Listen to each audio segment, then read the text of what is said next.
지금 제 가슴은 한 번도 경험하지 못한 나라를 만들겠다는 열정으로 뜨겁습니다.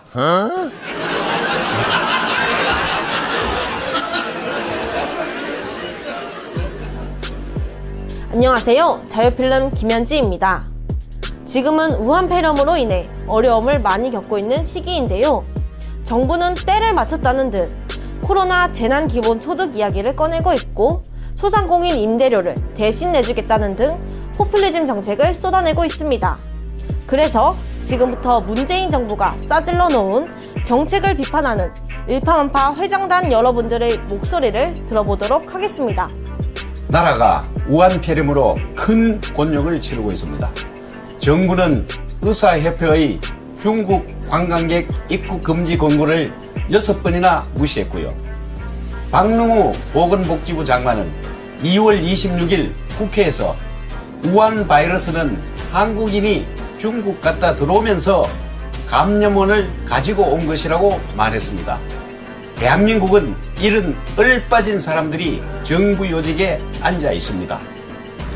45명 밖에 안 죽었습니까 지금?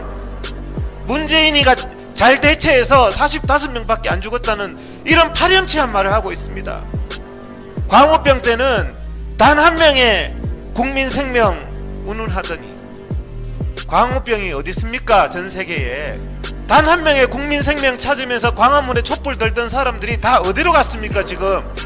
국민이 45명이 죽었고 지금도 죽어가고 있는데 우한 폐렴이 창궐하는 나라 2위 이탈리아는 중국의 신실크로드 1대1로를 유럽에서 맨 먼저 관계를 맺은 친중국 국가이며 매월 30만 명의 중국인이 방문하는 나라입니다.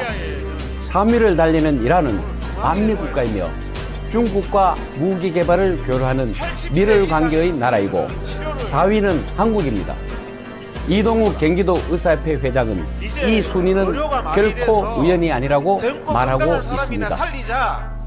마스크 시장도 자유롭게 두면 저절로 돌아갈 텐데 정부가 마치 공산국가처럼 나서서 가격을 통제하고 배급을 하며 국민이 신분증까지 제시하면서 마스크를 구입하도록 하고 있습니다.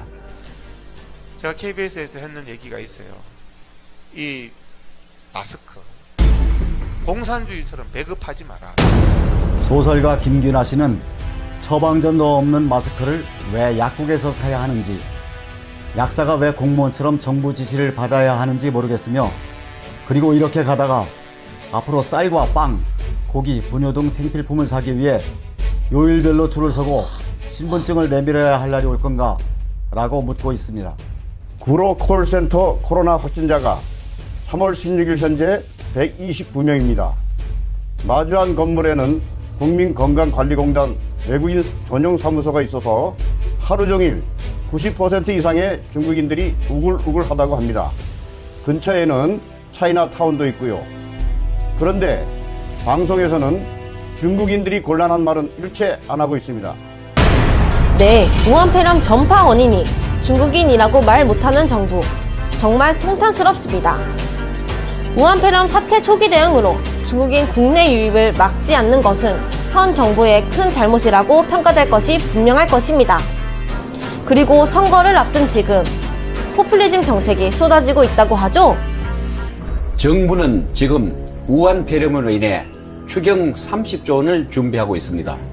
이러한 공적 자금을 내수시장 운운하며 국민들이나 중소상공인들에게 푼다는 것은 이름은 재난기본소득이라 붙였지만 사실상 포퓰리즘 정책이며 국민을 수당의 노예로 삼아 국가로부터 배급을 기다리는 사회주의를 연습하는 것이 아닌가 심히 우려됩니다. 중소상공인들의 임대료를 국가가 일부 지원하며 관여한다는 것도 과연 시장경제사회에서 올바른 정책인지 우려가 됩니다. 이것이 시행되면 중소상공인들은 정부에 기대게 되고 임대업자는 정부 지원금에 묶여 임대료와 동결되며 계속 국가에 손을 벌리게 되는 상황이 될 수도 있으니 이 또한 사회주의를 연습하는 것이 아닌가 하는 것입니다. 혹시 이것도 사회주의 연습인가요? 2월 24일에 잠실역에서 문재인 퇴진 전단지 돌리던 아주머니가 경찰에 연행되었는데요. 이유를 떠나서 지금 저렇게 팔을 뒤로 꽂고 수갑을 채워갈 상황이 맞습니까? 이분들 대한민국 경찰이 맞냐고요? 그뿐이 아닙니다. 지금 대한민국의 대통령이 적국의 수교로부터 별 5만 욕을 다 듣고 있는데요. 쌀 퍼주고 돈 퍼주고 저렇게 퍼줬는데 지금 이게 무슨 상황입니까? 정말 한 번도 경험하지 못한 일들이 벌어지고 있습니다. 문재인 대통령은 후보 시절 김정은이 가장 두려워하는 대통령이 될 거라는 말을 했습니다. 그런데 임기 중인 지금까지 단 한 번도 김정은이 두려워할 만한 일도 말도 한 적이 없습니다. 그토록 오매불망 짝사랑을 했는데도 돌아온 건 욕바가지 뿐이군요. 우리 대통령이 이런 취급을 받으니 대한민국 국민으로서 너무나 창피합니다. 문재인 대통령은 집권 초기부터 소득주도 성장을 내세우며 일자리를 늘리겠다고 큰소리쳤습니다. 하지만 그 모든 것은 말뿐이었으며 내놓은 정책마다 실패로 돌아갔고 지난해 1분기 OECD 성장률은 22개국 중 꼴찌였습니다. 이 아래 보이시죠? 나라 빚은 늘어날 대로 늘어났습니다. 거기에 관련된 너무나도 허망하고 황당한 뉴스들을 모아봤습니다. 문재인 정권이 들어선 뒤 국민이 갚아야 할 나라 빚이 100조가 늘었습니다. 국가 채무는 무려 700조를 넘었습니다. 일자리 상황이 바닥을 모른 채 나빠지고 있습니다. 고용 참사라는 표현이 전혀 지나치지 않습니다. 공공부문 일자리 확대와 노동시간 준수를 통해 신규 일자리를 131만 개 이상을 131만 개가 넘는 일자리를 만들겠다고 약속했습니다. 올 7월 중 취업자 숫자는 단 5천 명만 늘어난 것으로 집계됐습니다. 1년 전과 비교해도 60분의 1, 올 1월과 비교해도 60분의 1입니다. 이명박 정부가 4대강 사업으로 강바닥에 쏟아부은 국가 예산 22조 원이면 연봉 2,200만 원짜리 일자리를 무려 100만 개 만듭니다. 정부는 이미 지난해부터 54조 원이라는 어마어마한 일자리 예산을 투입했습니다. 그런데도 지난달 일자리 통계는 3사 수준의 부진을 면치 못했죠. 일자리 대통령이 되겠다고? 일자리는 국민들에게 생명이며 일자리가 성장이고 일자리가 복지입니다. 최악의 일자리 성적표가 나오자 올해 들어 실업자 수가 100만 명 밑으로 떨어진 적이 없습니다. IMF 외환위기 시절 이후 처음 있는 일입니다. 공무원 수를 늘리고 노인 일회성 일자리를 급조해 통계에 반영해도 잘 안 됐나 보군요. 이명박 정부 시절의 4대강 예산은 왜 끄집어내셨는지요? 망신을 스스로 만드시는 모습이 안쓰럽고 딱합니다. 경제 성장의 열매가 국민 모두에게 골고루 돌아가도록 격차 해소에 주력해 양극화 해소의 큰 전환점을 만들겠습니다.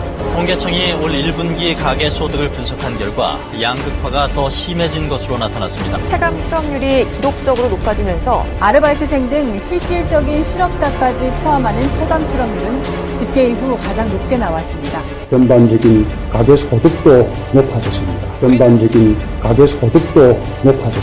친여권 성향인 민주평화당도 비판 대열에 가세했습니다. 문재인 대통령이 소득주도 성장을 골자로 한 경제정책을 흔들림 없이 추진하겠다고 거듭 밝혔습니다. 일부 한계의 기업들의 고용을 줄일 가능성도 있지만 그러나 정착되면 오히려 경제가 살아나면서 일자리가 늘어난다. 최저임금 인상에 항의하는 전국의 소상공인들이 서울 광화문 광장에서 대규모 집회를 열었습니다. 재난 수준의 고용 탐사로 불리는 이번 일자리 대란은 특히 자영업 분야에서 두드러진 걸로 나타났습니다. 요즘 들어 우리 경제, 특히 고용에 대한 걱정의 소리가 많습니다. 그러나 전체적으로 보면 고용의 양과 질이 개선되었습니다. 대한민국 대통령으로서 자신있게 말씀드립니다. 우리는 올바른 경제정책 기조로 가고 있습니다. 지금 제 가슴은 한 번도 경험하지 못한 나라를 만들겠다는 열정으로 뜨겁습니다. 나이가 어린 제가 봐도 현 정부는 말만 앞세우는 아마추어 정부인 것 같습니다. 잘못만 저지르면 남 탓하는 아이처럼 말이죠. 먼저 잘못을 시인하고 성장하는 모습을 제발 한 번만이라도 보여주십시오.